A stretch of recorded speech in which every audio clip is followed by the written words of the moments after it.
Everyone, welcome back to let's prep. আমি অরিত্রী বলছি। আজকের থাম্বনেল দেখে নিশ্চয়ই বুঝতে পারছো ভিডিওটা কী নিয়ে হতে চলেছে। আজকের ভিডিওটা থাকবে কাউন্সেলিংয়ের প্রসেস নিয়ে। তোমরা সবাই জানো 14 অক্টোবর সিইউএলইটি এক্সামটা কন্ডাক্ট করেছিল সিইউ, আর তারপরে একটা ড্রাফট লিস্ট বের করেছিল। আর এখন আমরা জানবো কাউন্সেলিংয়ের প্রসেসটা। তো ইউনিভার্সিটি ওয়েবসাইটে একটা পিডিএফ আপলোড করা হয়েছিল, সেই পিডিএফ থেকে আমি আজকে তোমাদের বলবো কাউন্সেলিংয়ের প্রসেসটা কি। আর পিডিএফটা আমার ডেসক্রিপশন বক্সের লিঙ্কটা দেওয়া থাকবে, তোমরা ওখান থেকেও দেখে নিতে পারো। তো আমি একটা স্ক্রিনে এখন পেজ দেখাচ্ছি, তো পেজটাকে অবশ্যই ফলো করো। দেখবে পিডিএফটার পয়েন্ট নাম্বার 5-এ কাউন্সেলিং প্রসেসটা বলা আছে। তো ওখানে লেখা আছে নাম্বার এতে candidate preferences and upgrades. Roman 1. Candidates submit and ordered a list of colleges' preferences during the application process. তো এটার মানে হচ্ছে ক্যান্ডিডেটসরা ওই অ্যাপ্লিকেশন প্রসেসের টাইমেই লিস্ট অফ কলেজ প্রেফারেন্সটা দিয়ে দিয়েছিল। মানে 14টা কলেজ, 4টে গভর্নমেন্ট আর 10টা হচ্ছে প্রাইভেট ল কলেজ। তো ফার্স্ট পয়েন্টে এটাই বলেছে। তাহলে রোমান 2-তে লেখা আছে higher number preferences example preference 1 আর কনসিডার্ড হায়ার অপশনস। এটার মানে হচ্ছে কেউ যদি প্রেফারেন্স নাম্বার 1-এ হাজরা ল কলেজ রাখে, তার মানে সেটা হচ্ছে তার ফার্স্ট প্রেফারেন্স। আর কেউ যদি তার 14 নাম্বার প্রেফারেন্স কিছু দিয়ে থাকে কলেজ, তাহলে সেটা হচ্ছে তার লাস্ট প্রেফারেন্স। মানে প্রথম প্রেফারেন্সটাই হবে তার হায়ার প্রেফারেন্স। তো এটাই সেকেন্ড নাম্বার রোমান 2টা এটাই বলেছে। রোমান 3-তে বলেছে if a candidate is selected for a specific preference all lower preferences are closed. এটা একটা খুব ইম্পর্টেন্ট পয়েন্ট। এটার মানে হচ্ছে ধরো কোনো একটা স্টুডেন্ট যে ধরো ওই 600 700 এরকম র্যাঙ্ক করেছে, আর সে তার 5th প্রেফারেন্সের কলেজটা পেয়েছে। সে যদি সেখানে ওয়েটিংয়ে রাখে, তাহলে ইন দ্যাট কেস তার কিন্তু ওপরের প্রেফারেন্সে যাওয়ার চান্স থাকে, নিচের দিকে কিন্তু নামার চান্স থাকে না, ওপরের দিকে ওঠার চান্স থাকে। লোয়ার প্রেফারেন্সেসগুলো ক্লোজড হয়ে যায়। কেউ যদি 5th প্রেফারেন্সের কলেজ পায় আর সে যদি ওয়েটিংয়ে রাখে, তাহলে তার সেকেন্ড ফেজে সে প্রেফারেন্স নাম্বার 3, 2, 1-এও গেলেও যেতে পারে। তো এটাই তোমার ওই থার্ড রোমান নাম্বারে এটাই বুঝিয়েছে। আচ্ছা, তো রোমান নাম্বার 4-এ বলেছে higher preferences however remain open for future chances upgrade during subsequent phases of counselling. এটার মানেও ওই একই, যে কাউন্সিলিং ওই ফেজের টাইমে যদি কেউ 5th প্রেফারেন্সের কলেজ পায়, সে যদি ওয়েটিংয়ে রাখে, তাহলে সেটা থার্ড প্রেফারেন্স বা সেকেন্ড প্রেফারেন্সে চলে যেতেও পারে।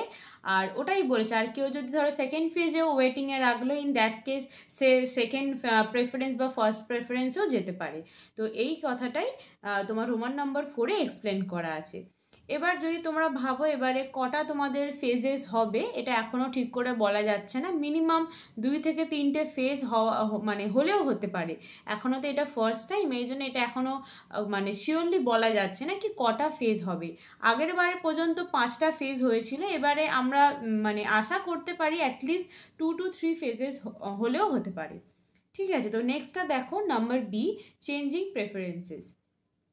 Candidates are offered one chance to change their preference order after the draft merit list is published. আচ্ছা, এটাতে বলেছে ক্যান্ডিডেটসরা একবারই চান্স পাবে প্রেফারেন্সটা চেঞ্জ করার ড্রাফট মেরিট লিস্ট পাবলিশ হওয়ার পর।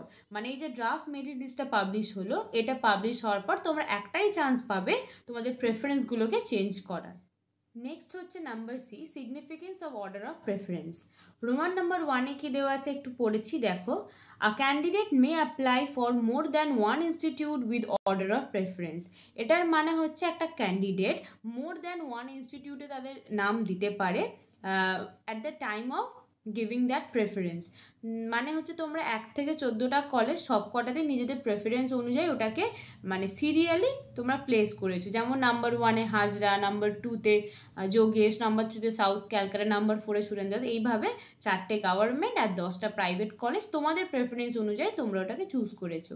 নেক্সট বলা আছে candidate should give order of preference carefully, it may not be change letter.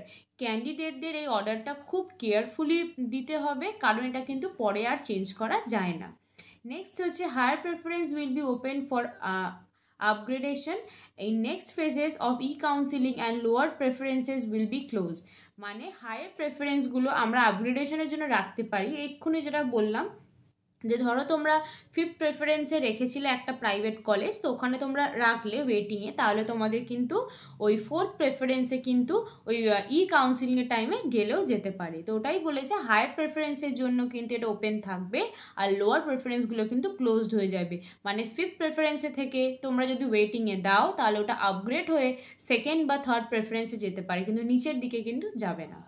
আচ্ছা, নেক্সট রোমান 2তে কি বলেছে?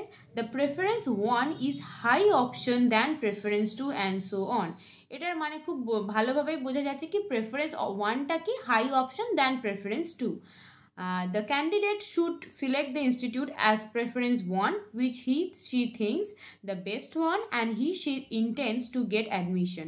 If he or she gets chance, accordingly second best institute is as preference 2 and so on. তার মানে বলেছে কেউ যদি ওই ফার্স্ট প্রেফারেন্সটা চুজ করে তাহলে সেটা হবে তার বেস্ট কলেজ। যেটা একটা স্টুডেন্টের মনে হবে কি এটা আমার বেস্ট কলেজ, সেটাই সে প্রেফারেন্স 1 অনুযায়ী রাখবে, প্রেফারেন্স 1-এ রাখবে, আর প্রেফারেন্স 2টা হচ্ছে তার সেকেন্ড প্রেফারেন্স। তো এইভাবেই বলেছে কি ফার্স্ট প্রেফারেন্সটা best than second preference. Number 3 কি বলেছে? During selection process, all the options of the candidate with high merit will be considered first, then the option of the next higher merit candidate will be considered. হ্যাঁ, যারা খুব ভালো merit মানে যারা খুব ভালো র্যাঙ্ক করবে তাদের অবভিয়াসলি ফার্স্ট কাউন্সিলিংয়েই নাম আসবে, আর first preference, second preference, third preference তাদের তাড়াতাড়ি ফিল হবে দেন দ্য ওয়ান যাদের খুব র্যাঙ্কটা কম আছে। তার মানে যারা বেশি ভালো র্যাঙ্ক করবে তাদের ফার্স্ট কাউন্সিলেই তাড়াতাড়ি মেরিট লিস্টে নাম আসবে। Once the candidate is selected in one option and the lower option will be closed, keeping the higher option if available remains open for future chance.